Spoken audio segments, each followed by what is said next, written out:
ہو رہی ہے اور ریکارڈ ہو کے انٹرنیٹ پہ جائیں گی، بہت پڑھا لکھا طبقہ اس کو آگے سنیں گا، لہٰذا میں نے آج کا ٹاپک یہ چنا ہے کہ امام جعفر صادق کے علوم و فنون پہ میں زیادہ گفتگو کروں۔ تو امام جعفر صادق نے اپنے والد سے پڑھنا شروع کیا، علم ظاہری والد سے پڑھا، اور علم لدنی تو بارگاہ رسالت سے اور بارگاہ رب العزت سے اماموں کو ویسی عطا ہوتا تھا۔ اب علم ظاہری میں آپ نے جو ظاہری علوم اس وقت فزکس تھا، کیمسٹری تھا، جس کو کیمیا کہتے ہیں، علم فلکیات ہے، یہ سب اپنے والد سے آپ نے حاصل کیے، علم فقہ اپنے والد سے حاصل کیا۔ لیکن یہ بڑی عجیب بات ہے کہ امام جعفر صادق وقت کے بہت بڑے امام تھے، کتنے ان کے شاگرد تھے اور ان کے علم کا عالم کیا تھا، اس پر میں گفتگو آگے کروں گا۔ لیکن ایک فرقہ ایسا ہمارے یہاں ہے جس نے بڑے بڑے اماموں پہ تنقیدیں کی ہے۔ حال یہ ہے کہ جب وہ رسول اللہ کی عظمت ماننے کے لیے تیار نہیں تو اماموں کی عظمت کہاں مانیں گے؟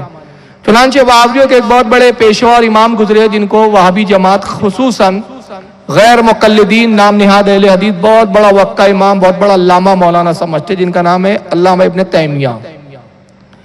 ابن تیمیہ جس کی پیدائش 661 ہجری میں ہوئی ہے شام کے اندر، جس کو اب سیریا کہا جاتا ہے۔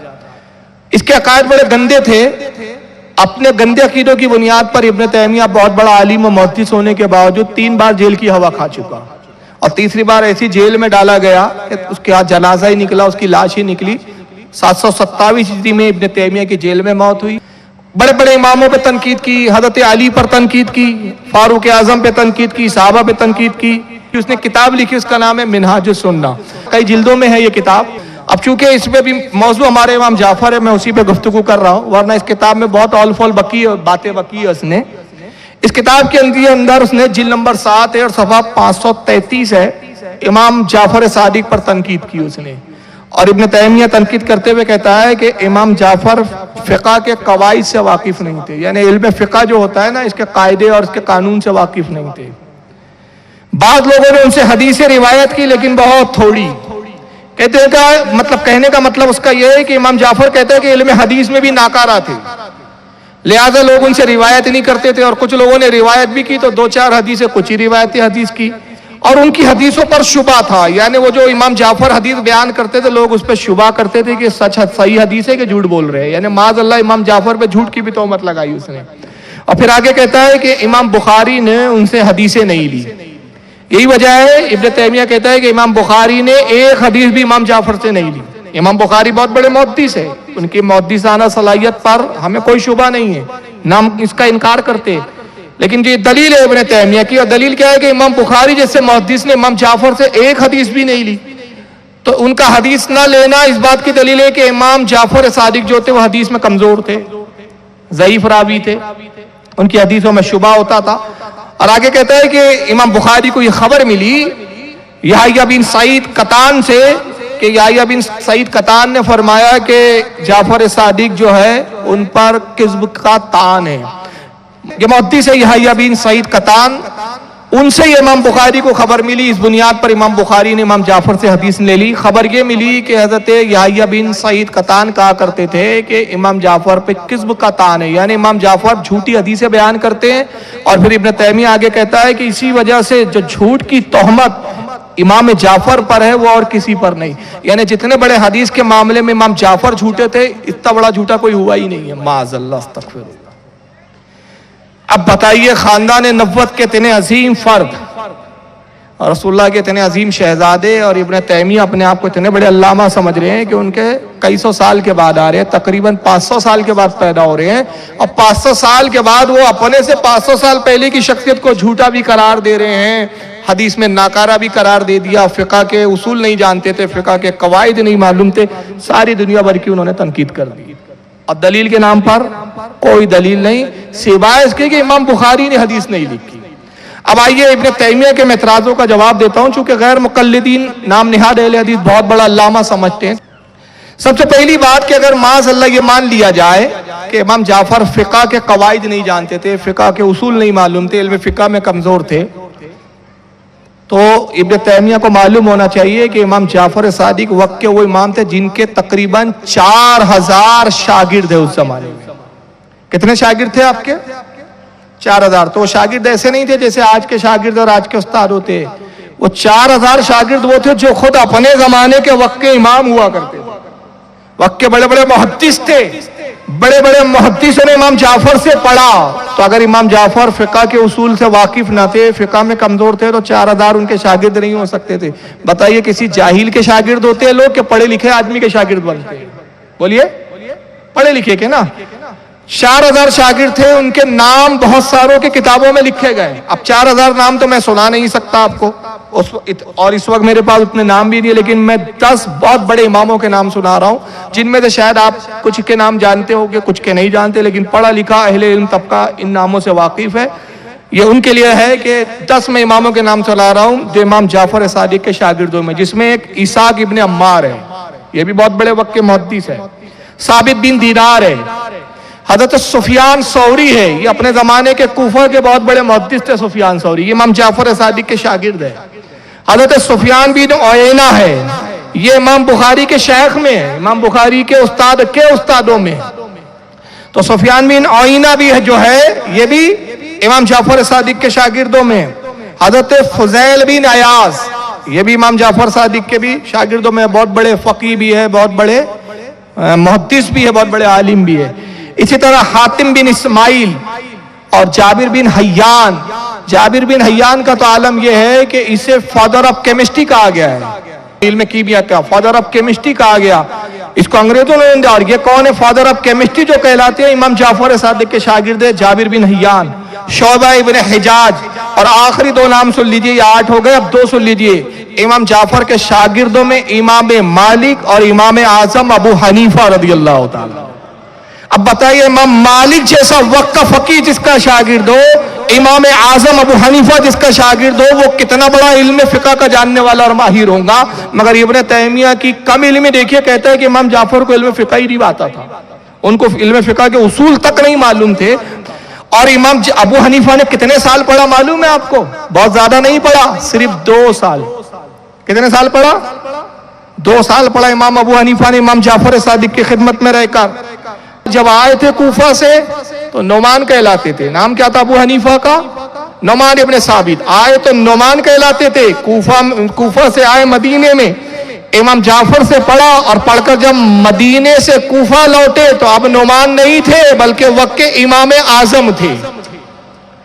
पढ़ने वाला इमाम आजम हो तो पढ़ाने वाला क्या होगा, फिर आप तसव्वुर कर सकते हैं।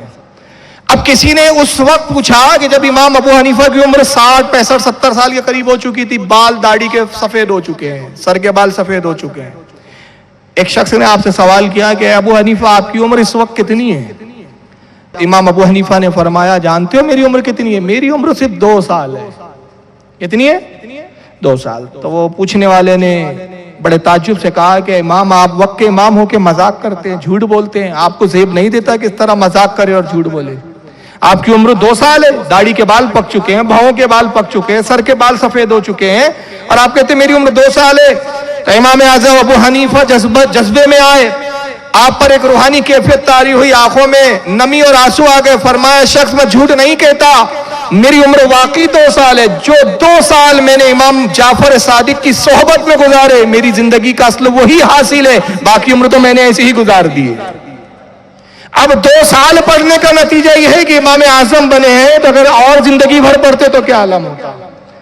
तो इमाम अबू हनीफा रदियल्लाहु ताला अन्हु खुद फरमाते हैं, अगर ये 2 साल मुझे इमाम जाफर सादिक की सोहबत ना मिलती तो मैं हलाक हो जाता। हलाक हो जाता से क्या मुराद? मर जाता ये नहीं, बल्कि मैं गुमराहों में हो जाता। यहां तक कि जब आप इमाम जाफर सादिक से खिताब करते या गुफ्तगू करते तो किस तरह गुफ्तगू करते? आप कहते जआलत फिदा का या शेख, ये जुमले होते। इमाम अबू हनीफा जब बात शुरू करते इमाम जाफर सादिक से तो कहते मैं आप पर कुर्बान हो जाऊं ऐ मेरे बुजुर्गवार। ये लबो लहजा होता था इमाम अबू हनीफा का। और इमाम हसन बिन ज़ियाद रहमतुल्लाह ताला अलैह जो इमाम अबू हनीफा के शागिर्दों में है, उनसे मरवी है, जिसको इब्न तैमिया के एक बहुत बड़े शागिर्द है, बहुत बड़े वक्त के मुहद्दिस है, जिनका नाम है अल्लामा ज़हबी। और उन्होंने अस्मा और रिजाल जरह और तादील पर एक किताब लिखी जिसका नाम है सियारो एलामुन नुबाला। जिल्द नंबर 6 सफ़ा 257 पर कहते हैं कि हज़रत हसन बिन ज़ियाद रहमतुल्लाह अलैह ने इमाम आज़म अबू हनीफा से पूछा और सवाल किया कि आपके नज़दीक सबसे बड़ा अजीम फ़कीह कौन है? फकी समझता है ना, जो फतवा देता था, जो मसाइल के गुत्थियों को सुलझाए, उसे फकी कहते थे, और ये मुहद्दिस से बहुत ऊंचा दर्जा होता है। हसन बिन ज़ियाद आपके शागिर्द पूछते हैं कि इमाम अबू हनीफा बताइए, आपके नजदीक सबसे बड़ा और सबसे अजीम फकी क्या कौन है? तो हज़रत अबू हनीफा ने फरमाया, मैंने जाफर इब्न बाकर से बड़ा रुए जमीन पर कोई फकी नहीं देखा, उनसे बड़ा कोई इमाम, कोई फकी मैंने देखा ही नहीं। ये इमाम अबू हनीफा की राय है। अब बताइए, अबू हनीफा की राय को मानेंगे कि इब्न तैमिया की जहालत को मानेंगे? हज़रत सैयद इमाम मालिक भी शागिर्द है। इमाम मालिक फरमाते हैं इस बात को हज़रत हाफिज इब्न हजर अस्कलानी, इन्होंने अपनी किताब तहज़ीब तहज़ीब जिल्द नंबर 2 सफ़ा 88 पर लिखा। इमाम मालिक फरमाते कि मैं जब भी इमाम जाफर सादिक की सोहबत में गया, मैंने हमेशा देखा या तो आप नमाज में मशगूल है या कुरान शरीफ की तिलावत कर रहे हैं। और फरमाते मैं जब भी गया तो मैंने देखा कि इमाम जाफर सादिक रोजे से हुआ करते थे। मैंने जब भी उनसे हाल दरियाफ्त किया तो मालूम हुआ कि वो रोजे से हैं, कुरान की तिलावत में मशगूल है या नमाज में मशगूल है। और फरमाते मैंने इमाम जाफर सादिक को कभी भी बगैर वजू के अल्लाह के रसूल की हदीस बयान करते हुए नहीं देखा। जब भी रसूलुल्लाह की हदीस बयान करते तो वजू से होते तो ही बयान करते, और अगर आपका उस वक्त वजू नहीं है तो आप रसूलुल्लाह की हदीस को बयान नहीं करते थे। और फिर इमाम मालिक आगे फरमाते, इमाम इब्न हजर अस्कलानी इमाम मालिक का जुमला नकल करते हैं, कहते हैं कि इमाम मालिक फरमाते हैं कि मैंने इल्म और फजल में जाफर सादिक से बड़ा कोई आज तक शख्स नहीं देखा। इल्म में अगर मैंने देखा है तो जाफर सादिक को देखा है। अब रह गया इब्न तैमिया का ये एतराज कि चूंकि इमाम बुखारी ने हदीस नहीं ली इसलिए पता चला कि इल्म हदीस में कमजोर थे। ये दलील है।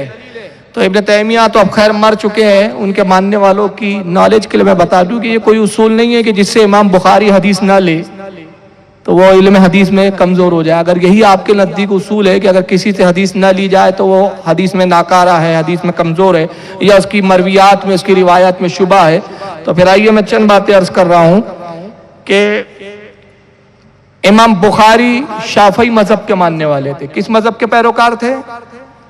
शाफई के। इमाम शाफई के मुक़ल्लिद है, और इमाम शाफई के मुक़ल्लिद होने के बावजूद अपनी सही बुखारी में इमाम बुखारी ने इमाम शाफई से एक हदीस भी नहीं लिखी, एक हदीस भी नहीं लिखी। अब इमाम बुखारी ने इमाम शाफी की तकलीद तो की लेकिन उनसे एक भी हदीस बुखारी में रिवायत नहीं की, तो इसका क्या मतलब? तो कहा जाएगा कि इमाम शाफी भी हदीस में कमजोर थे। माज़अल्लाह। दूसरी चीज, इमाम बुखारी के उस्ताद इमाम दारमी, बहुत बड़े वक्त के इमाम है, सुनन दारमी इनकी बहुत बड़ी मशहूर हदीस की किताब है।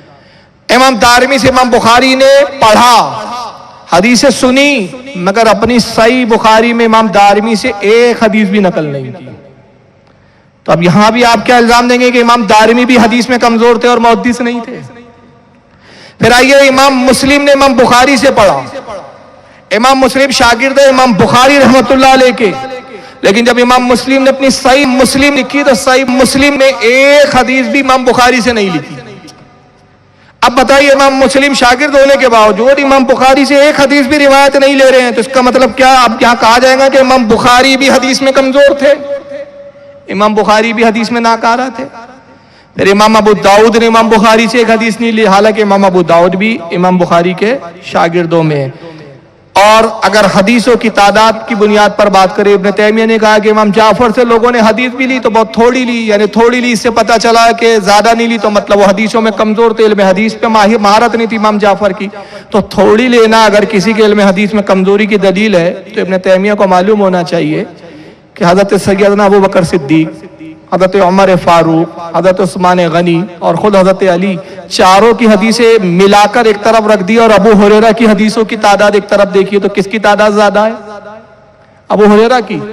तो क्या अबू हुरैरा की ज्यादा तादाद की बुनियाद पर अब यहां भी आप इल्जाम देंगे कि हजरत अली को भी इल्म हदीस पर महारत नहीं थी, अबू बकर भी इल्म हदीस में नाकारा और कमजोर थे, उनकी हदीसों में भी शुबा था, शक था, हजरत उमर की भी हदीसों में शुबा था? तो ये एकदम जाहलाना इतराज है।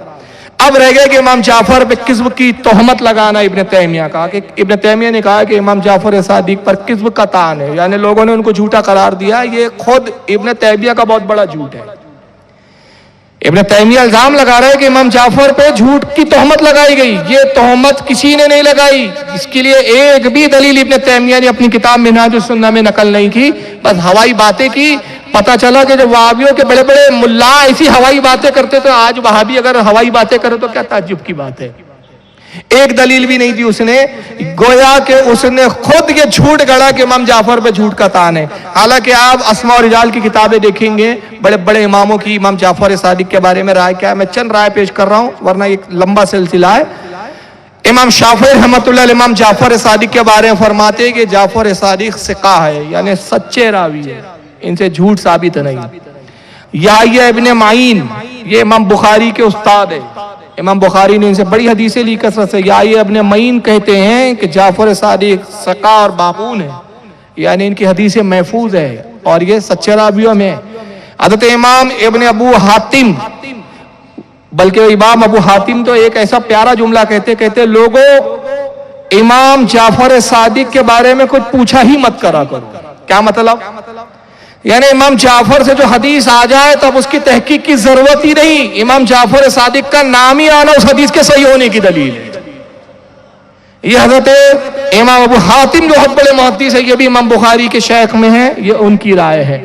حضرت امام ابن عدی رحمۃ اللہ علیہ فرماتے ہیں کہ امام جعفر کا شمار ثقہ راویوں میں ہوتا ہے.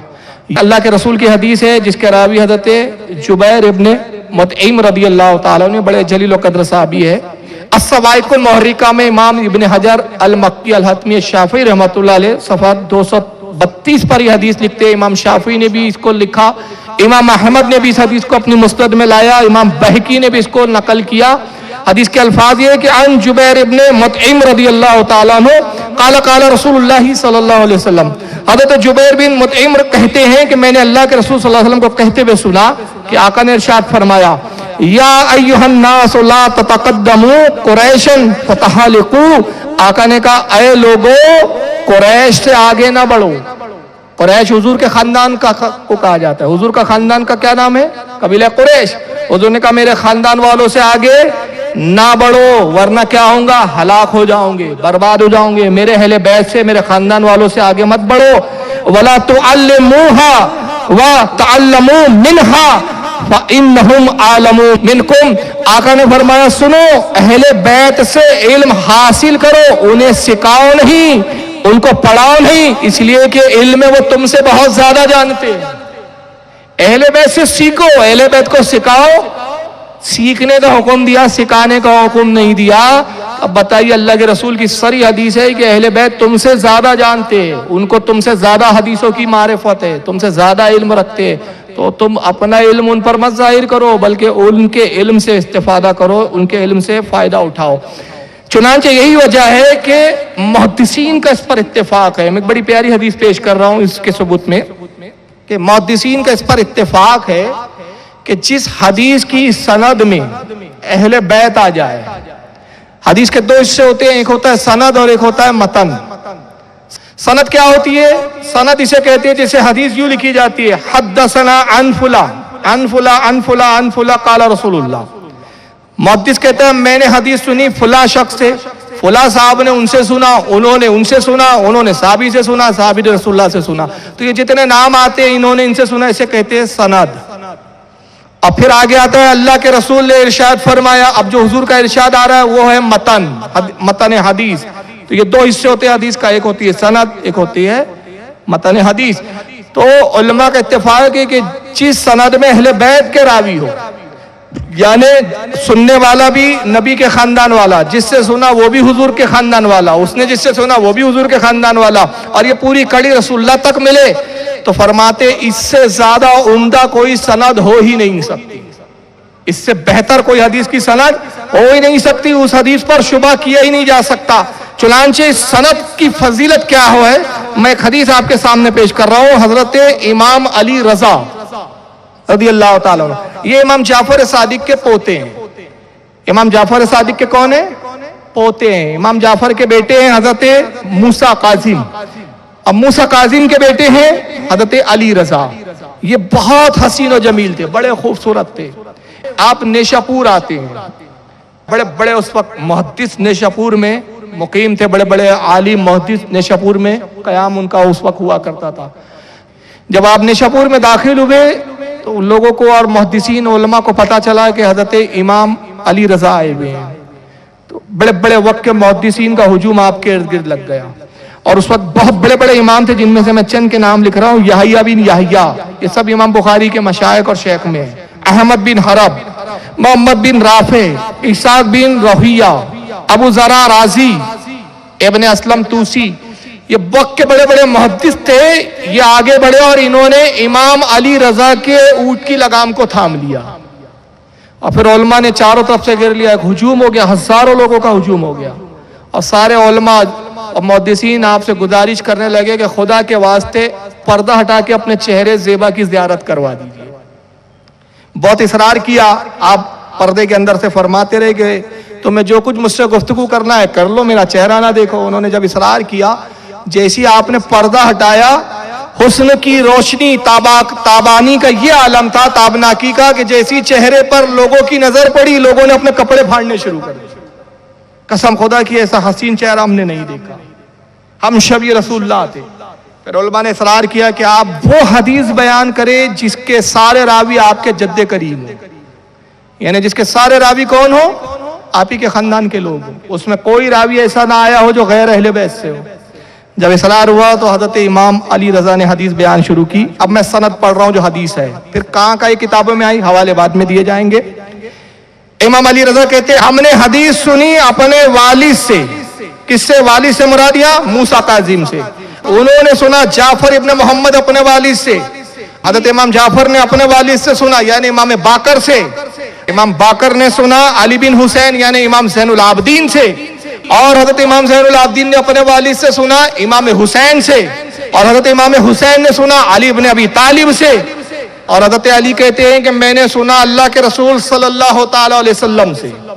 اللہ کے نبی فرماتے میں نے سنا جبریل سے. جبریل کہتے ہیں میں نے سنا اللہ رب العزت سے. یہ ہے حدیث کی سند. آپ دیکھیے یہ سند ہی سن کے آپ کی زبانوں سے سبحان اللہ نکلا. اور پھر اس سند کی میں خوبی بتاؤں گا تو وہابیت کتنا باطل فرقہ آپ کو احساس ہوگا اس کا.